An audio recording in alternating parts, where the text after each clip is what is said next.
Welcome to the Bo and Luke Show, a podcast designed to inspire you to be better, know better, and do better. You can connect with Bo and Luke on social media at The Bo and Luke Show, or send us an email at fanfeedback@theboandlukeshow.com. Brought to you by Sound United. Without further ado, let's get after it.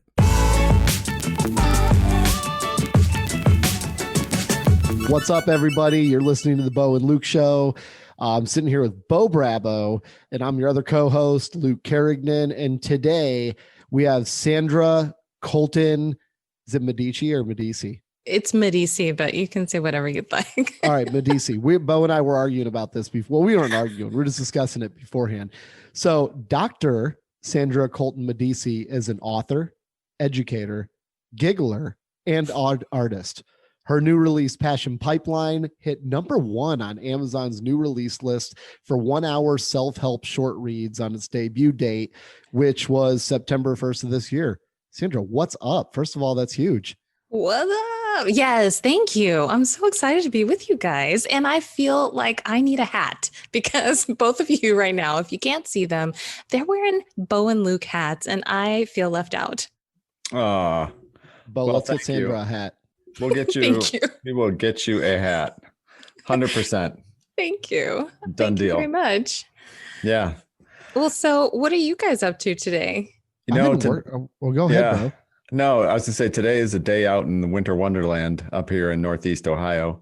Aww. So I went out to meet a new client, which was great in and of itself, getting out of the house, but about an hour away, and I had to drive some of the back roads, and it really was just beautiful. The snow on all the trees.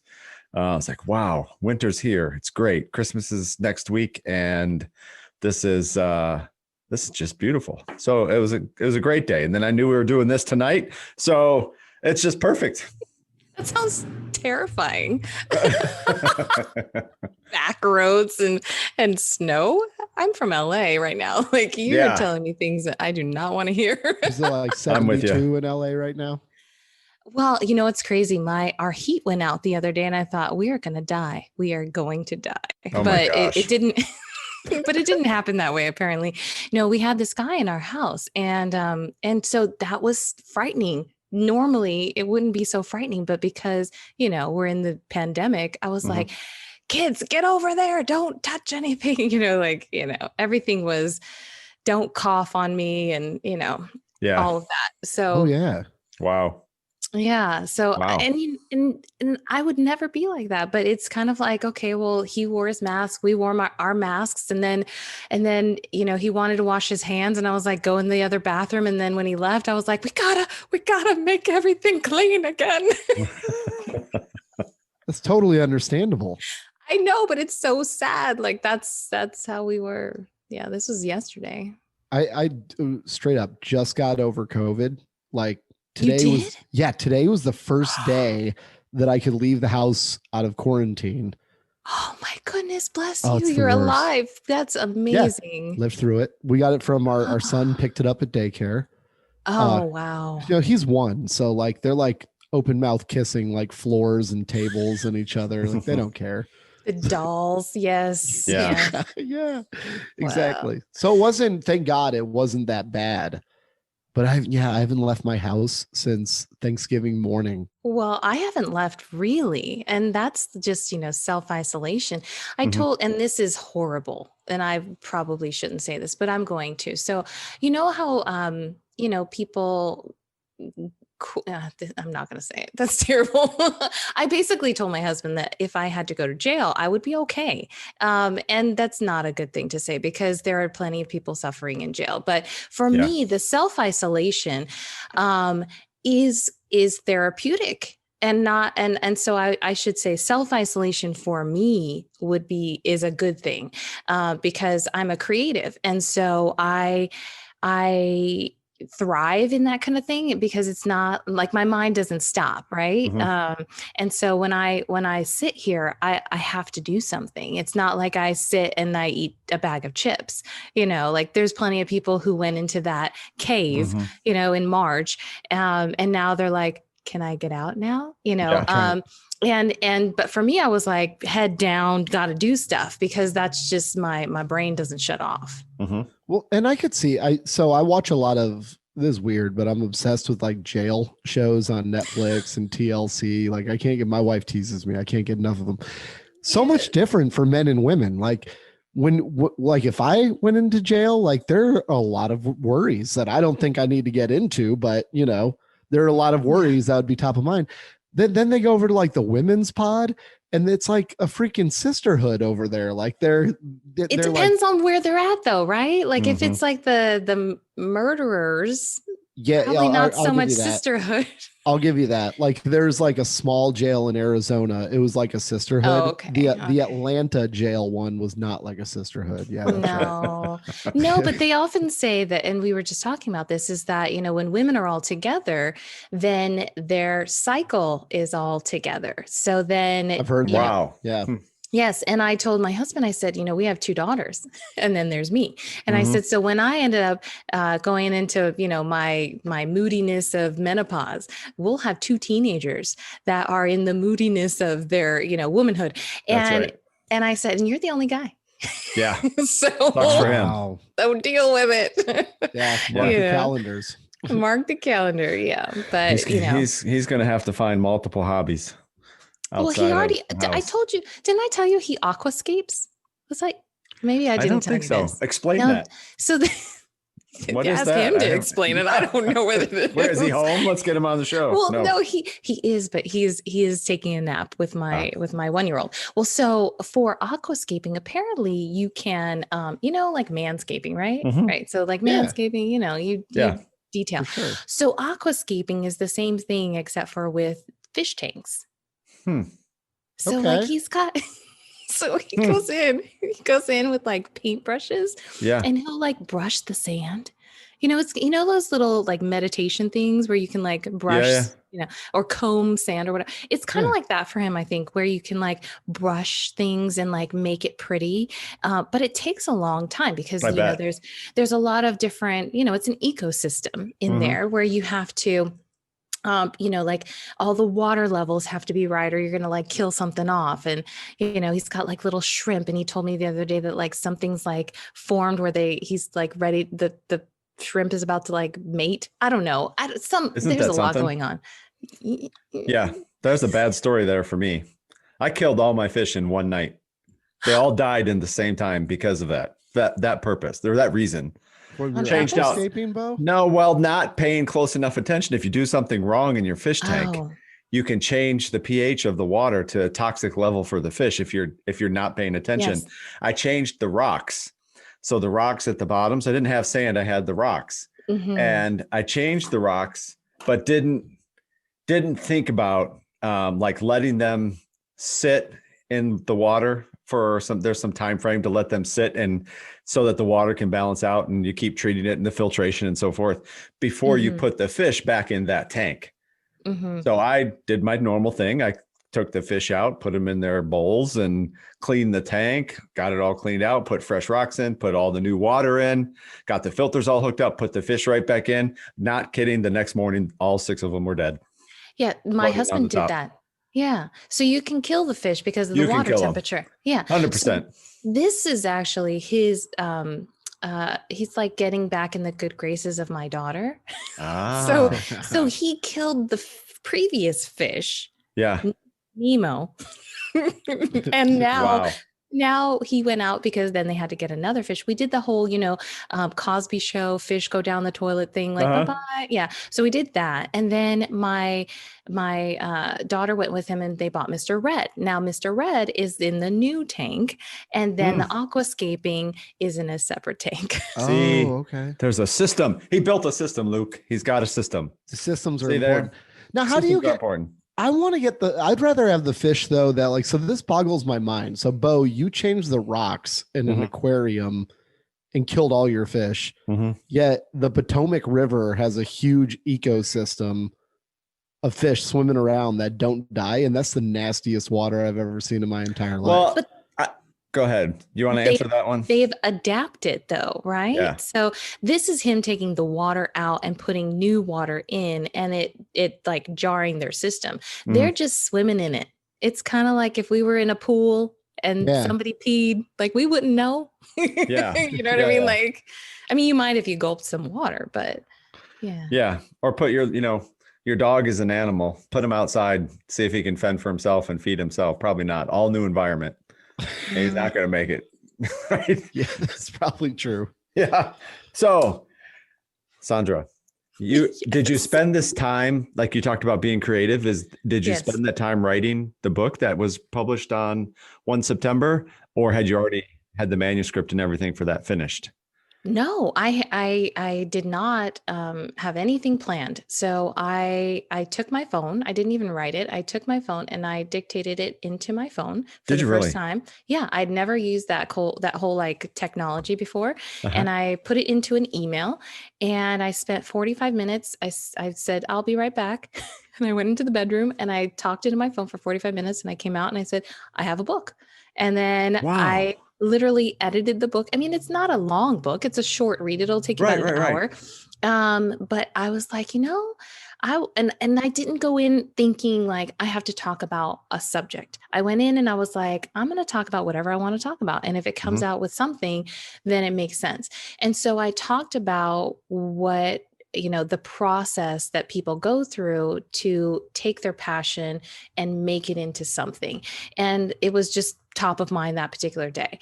And I came up with 8 separate ideas that became the 8-step method that people can use to go back to if they have, because a lot of people who are creative have multiple ideas of different businesses they want to get into. It's kind of like me. I'm like a serial URL buyer. Like I buy domains just because I'm like, I might do that one day. That's awesome. Yeah.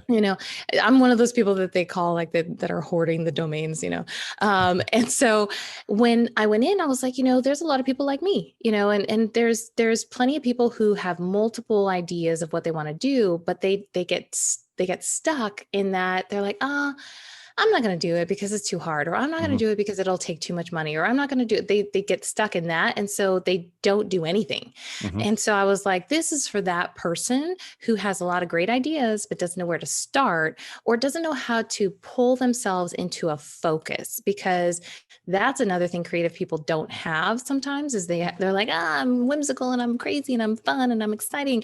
And it's like, yeah, but you're not focused, and so this can pull someone into that focus to say, okay, if I get this done, then I can, have it move on to wherever it needs to go. And then I can focus on the next one instead of just holding everything inside, because that's another thing. Creative people, if they just bottle everything up, then at some point, watch 2021, mark my words on this show, that there are a ton of creative people who have bottled all this stuff up in 2020 that are going to just be like, with a firecracker in 2021, because they have no outlet. They didn't have a live venue. They didn't have a stage to be on. They didn't, they weren't a podcaster, so they didn't have like an audience per se. And it's going to just go crazy because so many people, I'm just realizing the background looks really funny, that so many people are going to have, whether it's that new epiphany of, man, I should have got on that in 2020 because now 2021, look at all these people,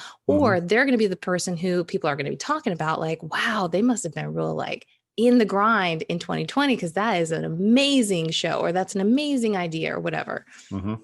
I love that. Yeah. I think you're right. I think you're spot on. Thank you. Yep. I love that. I love that you made your book in 45 minutes by dictating it into your phone. That's awesome. Yeah. And I'm going to do another one. I'm going to do a whole series. It's going to be called the Passion book series. Nice. Because I feel like there's people who are out there who don't like to read, but can get through that one. They can get through an hour. They can get, they can get through something, So I had that conversation recently, and we were literally going through books, and some of the best books written by executives and stuff that I have sitting here on my desk. Everything's like 100 to 140 pages max, right? So even those books you can get through in a couple hours. You're not taking it's not a textbook, right? Right. And they're really they just get right to the point, right into what it is they want to talk about. And I think they're just some of the best ever because, hey, if I want to spend an hour reading, I'm going to pick one of those books. I'm not going to grab the, 400 pager. Yeah. So good job. I love that. I really do. I think it's great. Well, the other thing is you can take it, it's small enough that you can put it in your bag, like on an airplane or something like that. And it's not like Moby Dick. Like you're not like, like the sea was shiny or whatever it is. But the other thing is when you're thinking about ideas, you don't need to sit on it for a long time. And that's the other thing. I didn't want somebody to be like, well, I can't do it because I haven't finished the book. Yeah. You know what I mean? Like I haven't gotten to the end. Like, no, once you get to the step one, like you could start step one, like go on it, And the other thing is when you're thinking about, what you're wanting for yourself, you shouldn't have to have something be that barrier. Like there should be no, high barrier to entry. Like you should make it low, and so having it be, I was going to bring up the example of Nicholas Sparks' books. Like he has amazing books that have turned into movies. They're like 150 pages. They're not long books. It's just great stories, right? Yeah. And so when you're thinking about, how to take your own expertise and put it out there, you don't need a whole lot because you already have like that 1, 2, 3, like you don't need a 15-step process. Like people say 15 steps. Oh, okay. I'll take a step back. You give me 5 steps. Okay. You give me 3 steps. I'm even better. Mine is 8. Yeah. You are right. You are absolutely right. Especially like if you're making a cake, right? Like no, we were just talking about like no bake cheesecake. That's like a 3-step process. Like, give me that, so keep it simple. Exactly. Yeah. I agree. My dad, whenever I see him, he's older. He's like in his 80s, but he'll pull up like jokes on Facebook. Like, I don't know, like someone will send him a joke and it's like a 3-page long joke that you have to, he'll be like, hey, read this. And I'll look at it and be like, nope. And just hand him his phone right back. Like, too much. It reminds me of those articles that are like clickbait, when they say, look at the, I don't know, Saved by the Bell cast before and after, or where are they now? And then you have to, every time you have to click to the next photo, but you have to like scroll down to the end.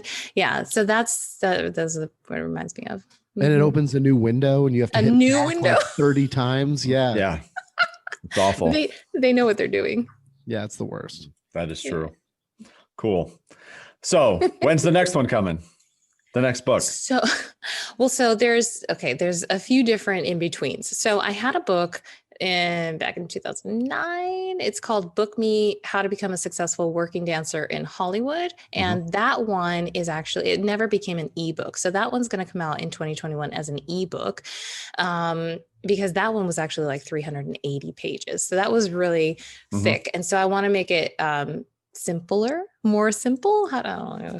Anyways, I want to make it simplified for the reader so that it's not as complicated, but also introduce a few more digital habits that dancers should be doing in order to promote their careers. So that's going to come out in 2021, as well as a children's book that I don't know if you even knew of this, but it's called Lily the Lioness. And I actually had it done well before 2020, illustrated and everything, but because everything happened in 2020, I was like, I need to do something else. And so I didn't come out with a children's book last year, but it will be coming out in the summer of 2021. And it's a board book. So it's for little kids. Nice. And then the Passion Pipeline book series, well, I should say Passion book series. So the next one of those will come out in the fall. So it's kind of like my tiered, sure. Absolutely. spring, summer, fall. Yeah. So before we get too much further, tell our listeners, because that's what you're doing today.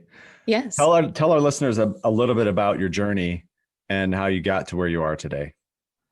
So I was a little itty bitty kid. No.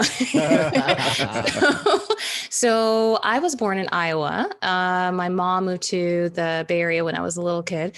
I grew up there until about age 13, but my sister and I started dancing when I was in the Bay Area with these dance teachers who had a really, really long past with like vaudeville and, the husband and wife duo. The husband actually worked with Bill Robinson and Shirley Temple and the Little Rascals. And so part of that kind of So we were tap dancers first because that was a big thing for them. And then I actually moved to Vegas because they retired in Las Vegas. So we continued to take dance from them and we moved there for high school. And that's when we ended up getting on Star Search. So my sister and I were the teen dance champions for Star Search in like 1992, way back in the day.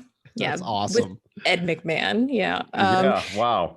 And so then after that, you know, we started opening up for different people on the Las Vegas Strip, and we opened for like Bill Cosby. We opened for Lou Rawls. We ended up doing our own show in, New Jersey, on the, I'm forgetting what it's called, the Showboat Hotel and Casino. Anyway, so we did a whole thing in Atlantic City. And so when I was in high school, it was kind of a different kind of experience for my first 2 years because we were performing a lot. But then, you know, I graduated, went to University of Oregon, got my undergraduate degree. I was a cheerleader there. I don't go Ducks. Anybody who's a Duck out there? And that was back when it was Pac-10. So I was part of the Pac-10 before it became the Pac-12. And then I moved back home to Vegas and I started working at a bank. So Isn't that something? Yes, I was doing second mortgages for Wells Fargo Financial. So if anybody is out there and has a dream and is working at a bank, I'm going to tell you, I was there. Wow. So I worked there, had a horrible breakup with this guy who cheated on me, blah, blah, blah. Oh. And then, yeah, I lost 20 pounds. It was terrible, but I looked great. And then, and then I went out to LA and I tried out for the Laker girls. I ended up becoming a Laker girl. Got on So You Think You Can Dance for a season, was the first tapper on that show, first kicked off of that show. I was in the top 16. This, you know, you want the skinny. I love it. Yeah. And then I went on to do a few things. I toured with Rihanna. I was on Jay Leno, singing backup with Paulina Rubio, Catherine McPhee. I was in The Day They Were Stood Still and a lot of other things here and there, commercials, music videos, la, la, la. Wow. That's so cool. Yeah. What's it like touring with Rihanna? Oh, it was fun. Yeah. I bet. And, yeah. Well, I mean, this was during her SOS days. I don't know if you remember all of her. Yeah, I do. Yeah. So this was after like Pon de Replay, but SOSing. And so we did Fashion Rocks. That was really fun. You know, so we got to perform at the Nobel Peace Prize award ceremony. And so there was a lot of, you know, really cool stuff. That's cool. Wow. Says you were in a dance video for Snoop Dogg too. Yes. Okay. So cool. that it was really kind of a random experience. So I was in Vegas and I had been on a few different casting calls for music videos. And there was a casting director and he said, "Oh, are you in town?" And I was like, "Yeah, but I don't look so hot." And he was like, "Well, you need to come down here and look cute."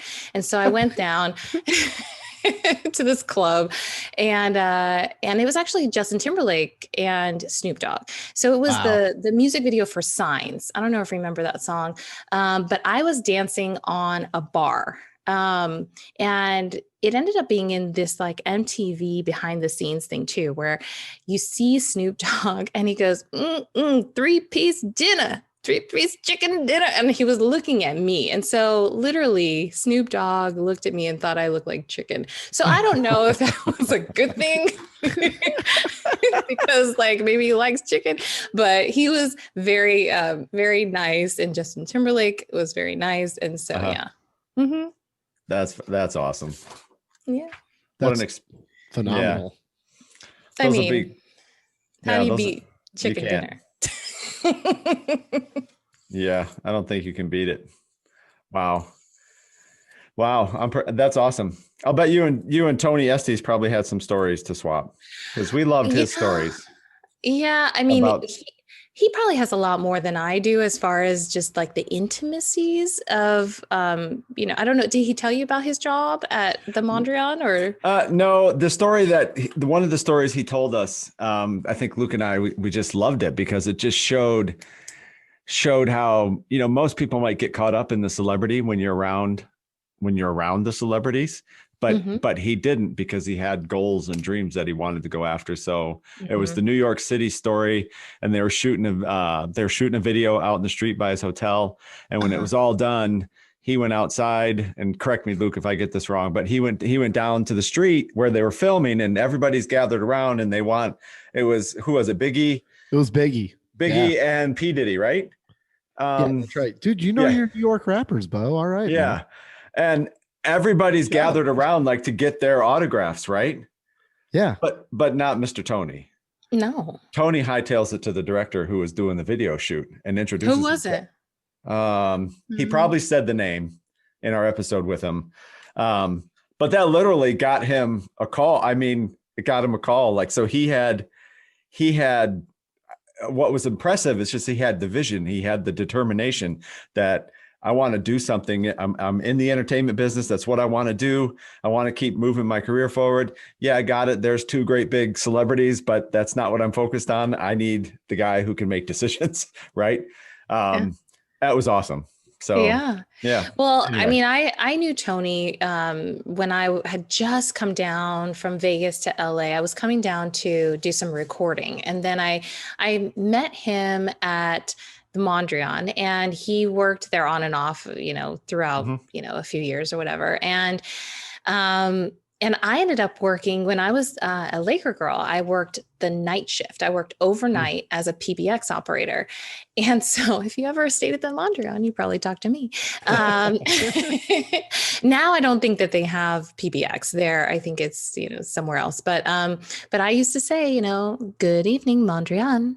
That was good. That was actually good. Thank you. And I would say, how can I help you? It's so funny because my mom used to have me do her voicemail for her. Oh, I bet. Oh, you need to do it. Give me an English accent. And I'd be like, I don't know what that sounds like, but I can make it up.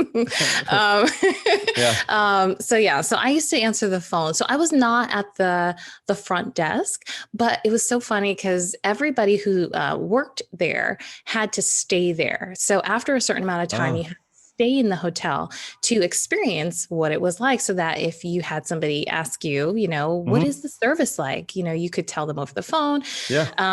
And so I checked in and I used the name, I used Debbie Allen. So when I checked in, everybody was so like on their P's and Q's because they thought Debbie Allen was coming to check in that day. And when I showed up, they were so disappointed. That's awesome. That's awesome. Yeah. I would want to answer the phone. Like, what's it like to stay here? I don't know. What do you think? Like? I don't stay here. I work here. Who do you think you're talking to? Well, so they made everybody stay there so that they could say, That's how great. amazing it was. Yeah. Sure. Yeah. No, I like that. That's good stuff. Awesome. Yeah. Cool. Tell us about your podcast. You have a podcast too, right?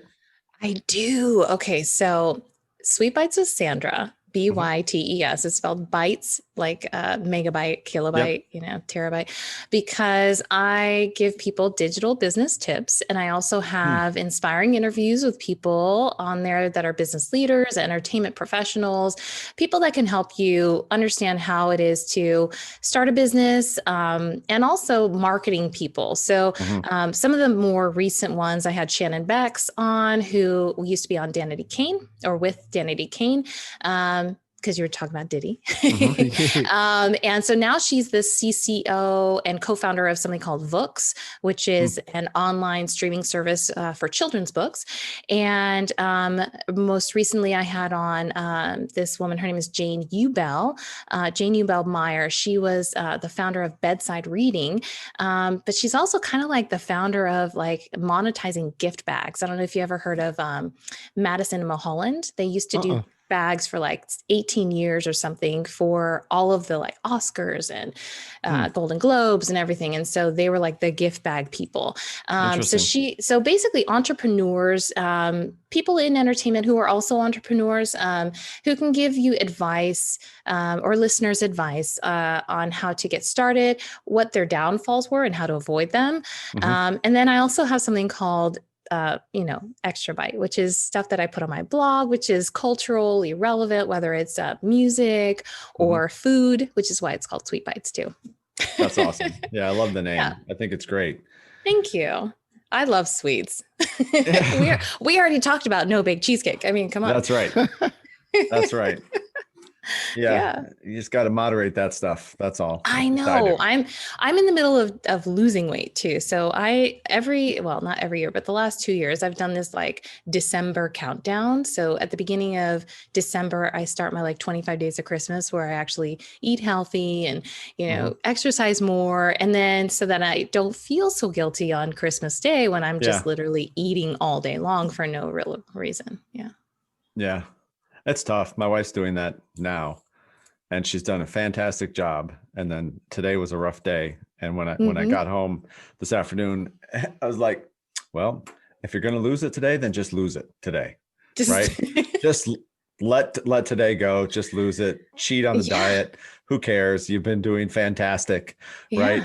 Just don't worry about it, but just make it today. It's over. When today's over, you start fresh tomorrow morning. Exactly. And you can't beat yourself up because everybody has one of those moments. Like mine was actually yesterday. Yeah. Come to think of it. So on one of the episodes, we for Sweet Bites with Sandra, I do talk about a sweet, which one of the sweets was the Cinnabons that they have. They have mini buns, Mini buns, and then they have the big ones from Cinnabon, but they actually you can ship them from Harry and David. And so I was talking about that on this week's episode, but I had to have one. Yeah. because I don't like to talk about something that I'm not actually eating. And so, yeah, good stuff. Pizza Hut has this new for around the holidays. You know what I'm talking about, right? Yes. So it's called she's shaking her head up and down. I'm so glad you know about this. So, Bo, I don't know if you know about this. It's called the Triple Decker Treat Box, I think, something like that. Did you say from Pizza Hut? Pizza Hut. Yeah. Anyway, so it's a box they give you and it's got 3 tiers in it, right? So like 3 levels. The bottom 2 levels are 2 medium pizzas. And then the top level, which is like a drawer out of this box, it's like 3 drawers, is a drawer that's half filled with Cinnabons and the other half breadsticks. Wow. I mean, you want to hear a funny story about that box? Yeah. You know the box? I know the box. I kid you not. This is a true story. My youngest daughter, she was when she was undergrad at James Madison University, she was an architect major. And I think it was in her, I don't know if it was her second year or whatever. And she loves to draw. Anyways, she was literally trying to create, she's like, we need a pizza box with drawers. I kid you not. And she sketched this whole box, and it was within, I don't know, it was a super short time after she had this drawing. She's like, would you look at that? And she saw like an ad on TV. She's like, Pizza Hut did it. They have the pizza box with a drawer. She's like, gosh darn it, man. Right? They stole her idea, I bet. Well, somebody else was thinking of it. And it goes back to, that's a great lesson, right? Mm-hmm. So that was something that her and I talked about because she's very creative. She's a creative for sure. Mm-hmm. When you have ideas, like don't wait, because somebody else may have that idea and get it out there before you do. Exactly. So what Sandra's doing in the Passion book and these steps, and it's like, make it simple, but get your ideas out there. Because there's no time like the present.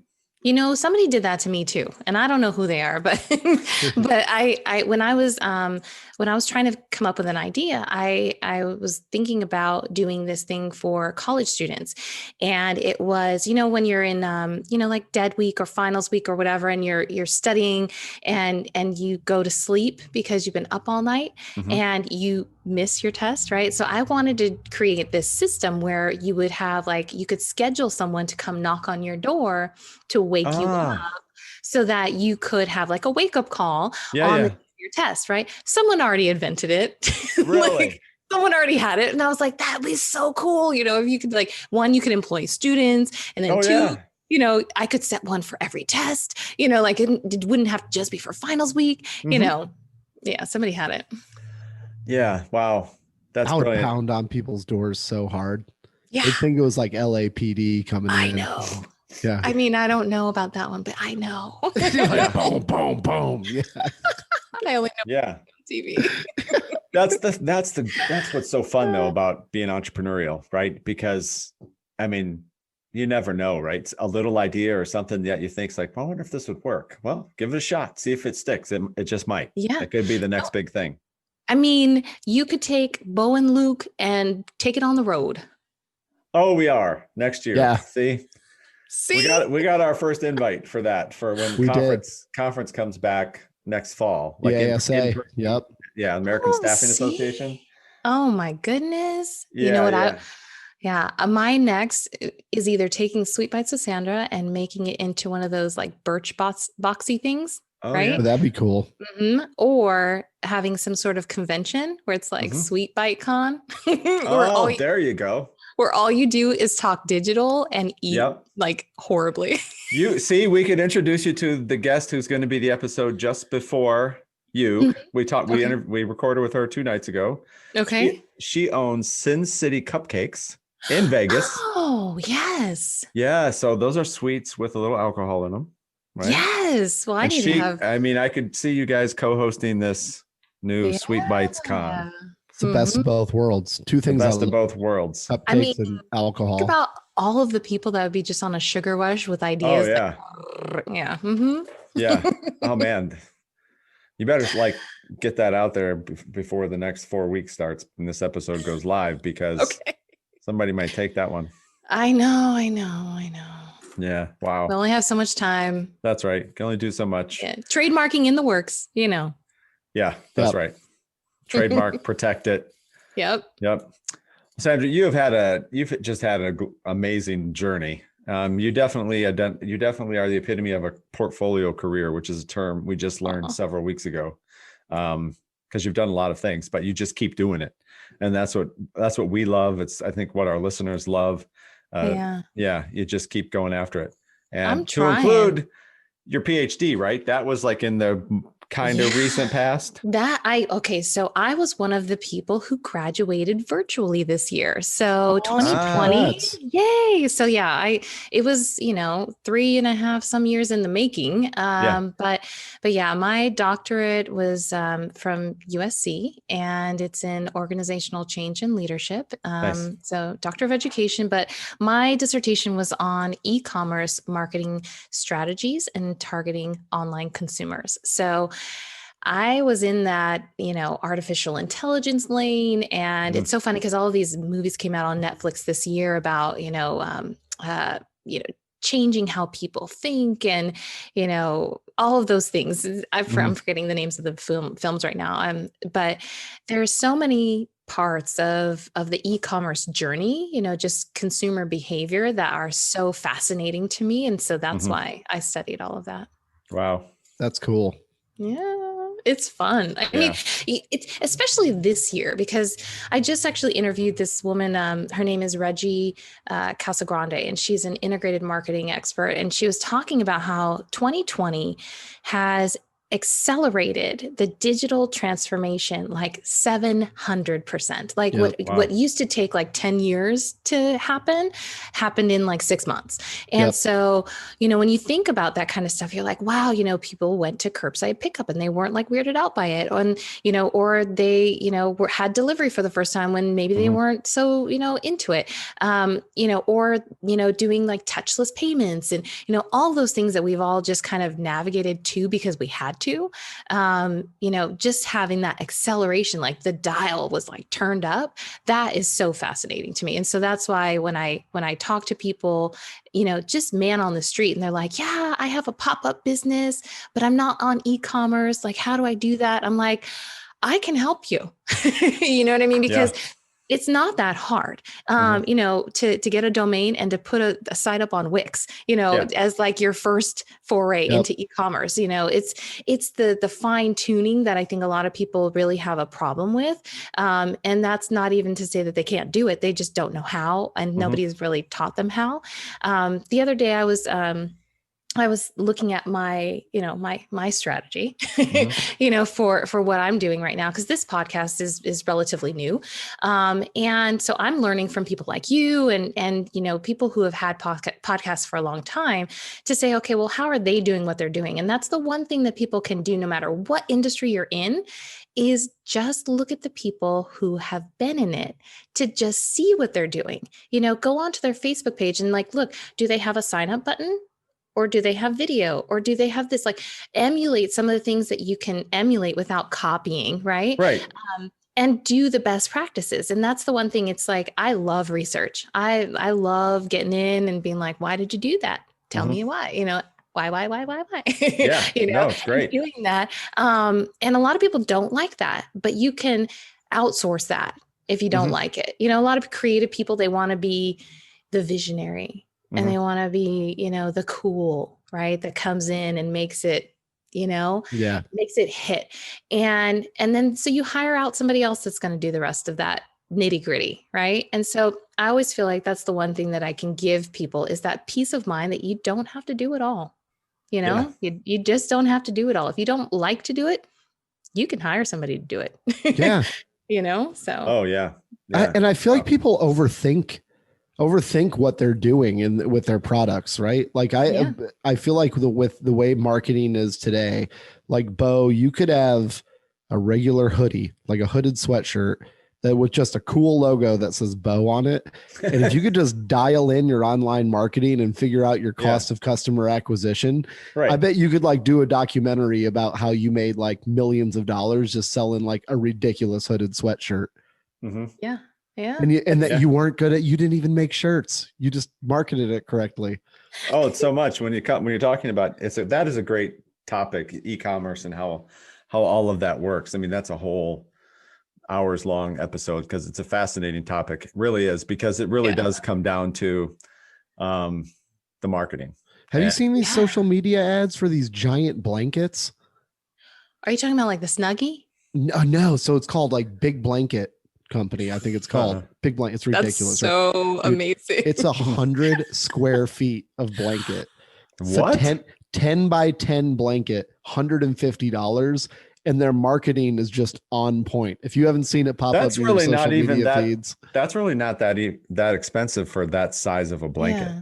I know. That's like wrapping up your whole family, right? So like if you're all on the couch or whatever, vegging out on some Netflix show, you're under one blanket, which is awesome. Sure. Yeah. Right? Which is awesome. Yeah. Which isn't bad.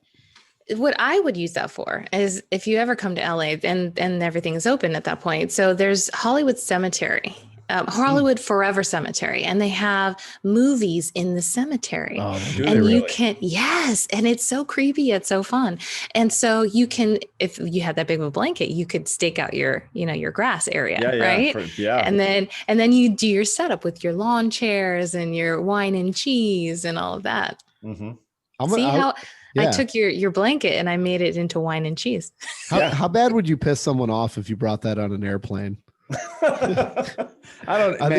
Spread it across all 3 seats in the row. Is it even going to fold up inside your carry-on? I don't know. It'd be the only thing you could take. And then it says machine washable, like on the end. I'm like, stop it. How do you put 100 square foot blanket in a washing machine?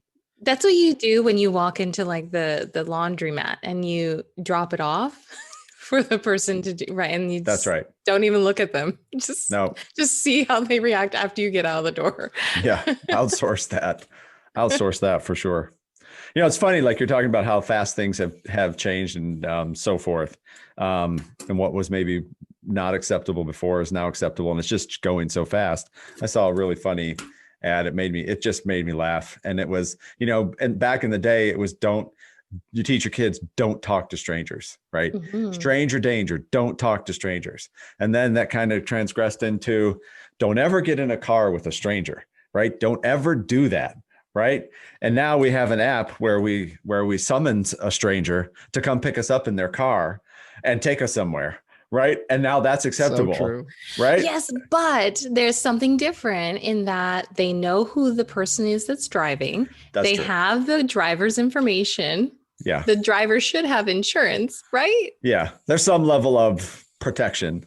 Really? Or safety. Kind of. Right. As long as you make sure that you're matching up the license plate with what it shows on your app, right? Well, there's plenty of people who get in the wrong car. So there are. That's true. There's that. There's that. Absolutely. Yeah. Well, this has been just a blast. You're so easy to talk to. Well, Well, thank you. Yeah. Mondrian. Yeah. Yes. Yes. You have a Yes. voice. Well, you're going to have a voiceover career next. That's for sure. Really? Have you done any voiceover work of like in the entertainment industry at all? No, I mean, I've been singing, but when I had a voiceover reel a long time ago, and I Did said ya? something like Geico, like I emulated, Yeah. some commercials, but I never did any voiceover jobs. No. Is your book Interesting. on audiobook? I am. I need to. Yes, Yeah. you are reminding me. So the Your audio voice, great for that. Oh, thank you. Well, so the audiobook of the Passion Pipeline is also Mhm. coming out in 2021 because it was just too much to put out in one year, because I put out my online course Sweetener. I put out the Passion Pipeline. I started the Sweet Bites with Sandra. So there was a few things that were in front of it, but yeah, audiobook will be next year. You should Nice. like just record people's books and then just sell it to them. Just like knock on their door. Yeah, Bo would, if you showed up with Bo and said, "Hey, here's a finished copy of your audiobook in my awesome voice," he'd probably pay for it. Maybe. Offering up Bo's money.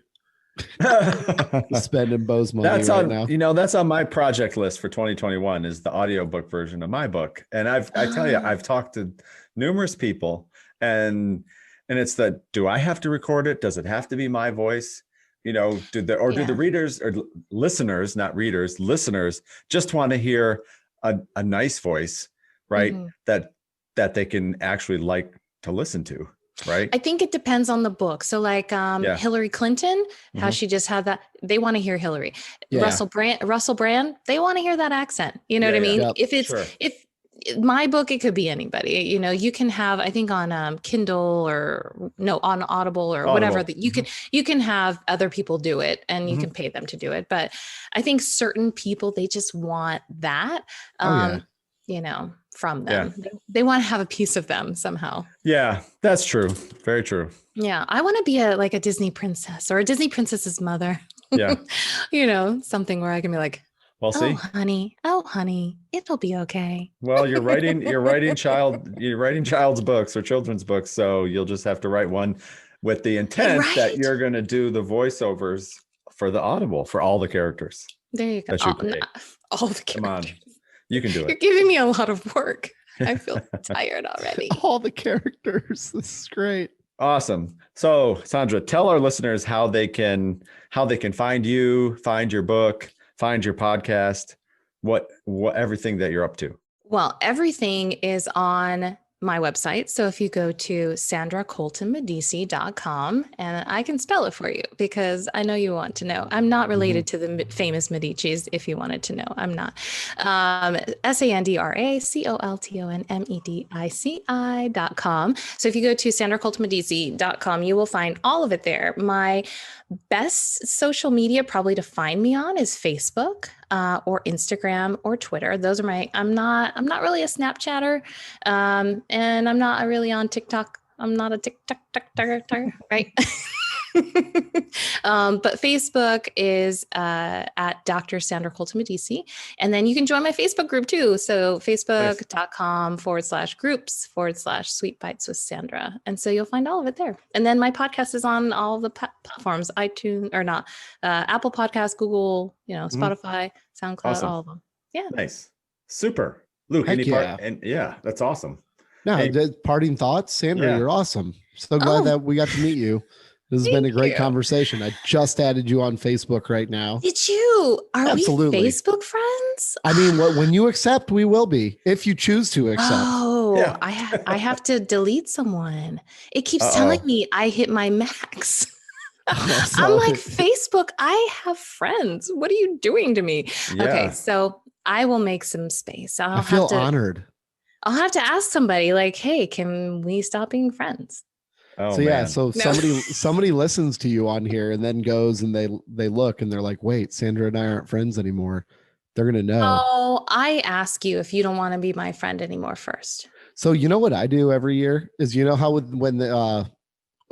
here's how I purge. So when it's somebody's birthday and it says like, hey, it's your birthday, either I tell them happy birthday or I delete them. Oh, wow. Because I figure if we're not close enough to where I can tell them happy birthday, then we shouldn't be friends anyway. So I try to, when it alerts me of people's birthdays, I try to tell them happy birthday. And then if they don't like write back, then I'm kind of like, did you care that you got see, that? I agree with Yeah. you. You got to go through every one of those and say thank you.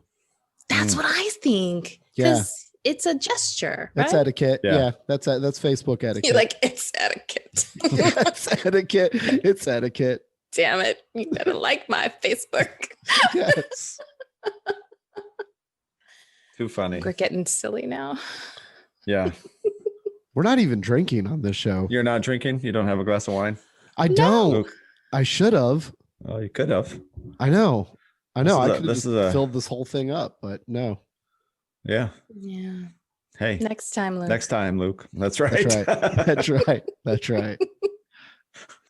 Good stuff. Well, thank you for having me on. I really you, Sandra. appreciate you guys. Have a Yeah. good one. You too.